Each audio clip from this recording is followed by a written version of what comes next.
Hi, പുതിയ വീഡിയോയിലേക്ക് സ്വാഗതം. ഇവിടെയും ഹയർസിനെ കുറിച്ച് തന്നെയാണ്. ഒരു മാസത്തെ കാത്തിരിപ്പിന് ശേഷം, ഒരു മാസമല്ല, ഒരു മാസത്തിന് മേലെയുള്ള കാത്തിരിപ്പിന് ശേഷം നമ്മുടെ പ്രതാപൻ സാറിൻ്റെ ജാമ്യം വന്നിരിക്കുകയാണ്.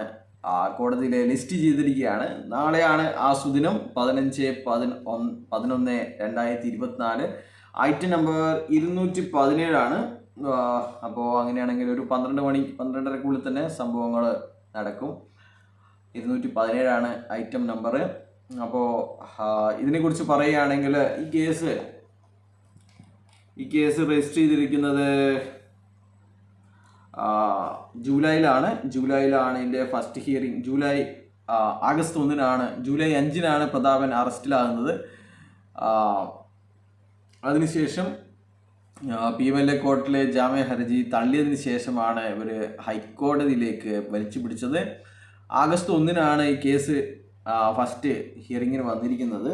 അപ്പോൾ ഇൻസ്ട്രക്ഷന് വേണ്ടിയിട്ട് 14 ദിവസത്തേക്ക് മാറ്റിവെക്കുകയായിരുന്നു ഫസ്റ്റ് തവണ. പിന്നെ അതിനിടയ്ക്ക് കൗണ്ടർ അഫിഡവിറ്റ് ഫയൽ ചെയ്യാൻ വേണ്ടി സമയം ചോദിച്ചു. കൗണ്ടർ അഫിഡവിറ്റ് ഫയൽ ചെയ്തു. അങ്ങനെ അവസാനമായി വന്നിരിക്കുന്നത് 3/10 3/10 30/9 3/10 മാറ്റിവെച്ചു.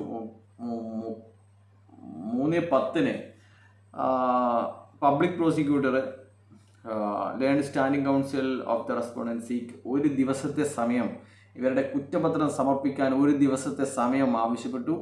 അങ്ങനെ കുറ്റപത്രം 11,500 പേജുകളുള്ള കുറ്റപത്രം സമർപ്പിച്ചു കോടതിയിൽ.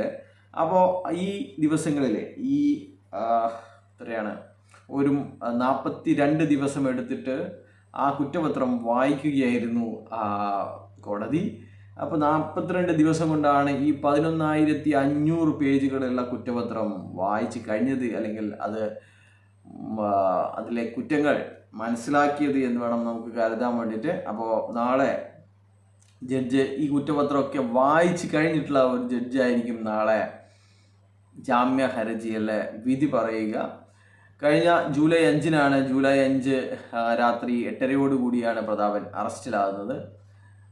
എന്തായാലും 100-ലധികം ദിവസം ജയിലിൽ കിടന്നു. അതിനിടയ്ക്ക് മറ്റു പല കേസുകളിലും ഫോർമൽ അറസ്റ്റ് ഇദ്ദേഹത്തിൻ്റെ നടന്നിട്ടുണ്ട്. അതിനിടയ്ക്ക് കുറച്ച് ദിവസം നമ്മുടെ ചെറുപ്പ് പോലീസ് സ്റ്റേഷനിലും വന്നിട്ട് കിടന്നിട്ടുണ്ടായിരുന്നു. അപ്പോൾ ഇനിയിപ്പോൾ ഏത് ജയിലിലായിരിക്കും എന്നുള്ളതാണ്. ഇനിയിപ്പോൾ നിരവധി കേസുകൾ ഇപ്പോൾ റെഡിയായിക്കൊണ്ടിരിക്കുകയാണ്, വന്നുകൊണ്ടിരിക്കുകയാണ്. നമുക്ക് പ്രധാനപ്പെട്ട ഒരു സംഭവം നടക്കാൻ പോകുന്നത് 16-ാം തീയതിയാണ്. അതിനെക്കുറിച്ചുള്ള കാര്യങ്ങൾ മറ്റൊരു വീഡിയോയിൽ പറയാം. ബൈ.